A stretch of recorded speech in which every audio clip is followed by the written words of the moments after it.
దేశంలో నాయకత్వ సమస్య ఉద్భవించినప్పుడు ఈ దేశం మీద పాకిస్తాన్ ప్రేరేపిత ఉగ్రవాదులు భారతీయులను అమాయకులను పొట్టన పెట్టుకున్నప్పుడు మనమందరం ఈ దేశ ప్రధానమంత్రికి ఈ దేశ వీర సైనికులకు అండగా నిలబడాలని రాజకీయాలకు అతీతంగా ఆనాడు పహల్గామ్లో చనిపోయిన అమరులకు మనం క్యాండిల్ ర్యాలీ తీసి నరేంద్ర మోడీ గారికి కేంద్ర ప్రభుత్వానికి అండగా నిలబడ్డాం.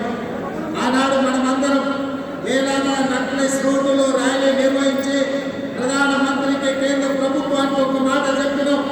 భారతీయుల గుండెల్లో తుపాకీ గుండాలు దించిన ఒక్కడు కూడా బతికి ఉండొద్దు. ప్రేరేపించిన దేశం ప్రపంచ ముఖ చిత్రంలో ప్రపంచ పటంలోనే పాకిస్తాన్ కనిపించొద్దు. నువ్వు తూడ్చిపెట్టు. 4 కోట్ల తెలంగాణ ప్రజలు నీకు అండగా నిలబడతారని నక్లెస్ రోడ్డు మీద నుంచి మనము వారికి మద్దతు పలికినాం. ఆనాడు రాహుల్ గాంధీ, సోనియా గాంధీ, మల్లికార్జున్ ఖర్గే గారు, మీనాక్షి నటరాజన్ గారు ఒకరే చెప్పారు. దేశ భద్రతకు సంబంధించిన విషయం వచ్చినప్పుడు రాజకీయాలకు అతీతంగా మనందరం కలిసి ఉండాలి. ఎన్నికలు వచ్చినప్పుడే రాజకీయాలు, దేశ భద్రతకు సంబంధించిన విషయం వచ్చినప్పుడు 140 కోట్ల మంది ఏకమై మన మీద దండెత్తే వాళ్ళని తుద ముట్టించే వరకు మనం అందరం కలిసి కట్టుగా ఉండాలి. మనం కలిసి పోరాడాలి. ఈ దేశాన్ని గెలిపించుకోవాలి. సైన్యానికి అండగా నిలబడాలి అని మనకు ఉద్బోధించింది. ఆ ఉద్బోధనతో మనమందరం దేశంలో ప్రధానమంత్రికి, ప్రభుత్వానికి అండగా నిలబడ్డాం. ఆనాడు పాకిస్తాన్ మీద యుద్ధం చేయాలన్నా వద్దా, పాకిస్తాన్ని ఏ విధంగా ఎదుర్కోవాలి అని ప్రధానమంత్రి అఖిలపక్షం పిలిస్తే అఖిలపక్ష సమావేశానికి రాహుల్ గాంధీ గారు, మల్లికార్జున్ ఖర్గే గారు హాజరయ్యి సంపూర్ణంగా విశ్వాసం ప్రకటించడమే కాదు, సంపూర్ణమైన మద్దతు కేంద్ర ప్రభుత్వాన్ని ప్రకటించింది.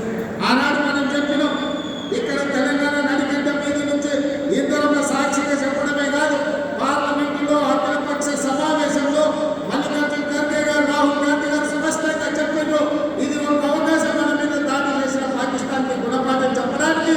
మీరు విజృంభించండి, సైనికులకు స్వేచ్ఛనివ్వండి, ఆక్రమించుకున్న కాశ్మీర్ను తిరిగి పొందాలి, ఆక్యుపైడ్ కాశ్మీర్ను తిరిగి భారతదేశంలో విలీనం చేయాలి,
అందుకే